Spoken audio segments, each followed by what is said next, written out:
তো তোমার এক্সপিরিয়েন্স কেমন, মানে তুমি এখানে কতদিন আগে কোর্স কমপ্লিট করেছো? এখানে আমি 17 নম্বর বেচে সিস্টার। তো এখানে যখন আমি করেছিলাম 2022-এ, 22 থেকে 23, তো আমার প্লেসমেন্ট হয়েছিল গুয়াহাটিতে। ওখানে 3 মাস করার পর আমি একটা নার্সিংহোমে দাদার সঙ্গে যোগাযোগ করার পর নার্সিংহোমে করি। এখন আমার টোটাল 1.5 বছর হচ্ছে। মানে তুমি একদম এক্সপিরিয়েন্স হয়ে গেছে, তাই তো?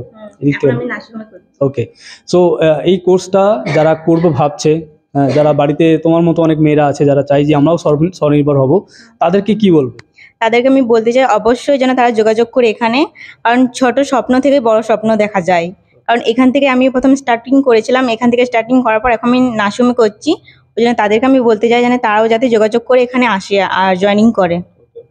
So thank you. ও অলরেডি 1.5 বছর ধরে ইন্ডাস্ট্রিতে কাজ করছে, এখানে ট্রেনিং নিয়েছে একদম ফ্রি অফ কস্ট, যেরকম তোমরা জানতে পারছো আমাদের এই চ্যানেলের মাধ্যমে। এবং যারা বাড়িতে বসে আছো ভাবছো করবো কি করবো না, বাট যখন তুমি স্টার্ট করে দেবে, করে না বাড়ি থেকে বেরিয়ে যাবে, তখন কিন্তু তোমার লাইফ অন্য জায়গায় চলে যাবে, যেরকম আমাদের মল্লিকা অলরেডি অ্যাচিভ করছে।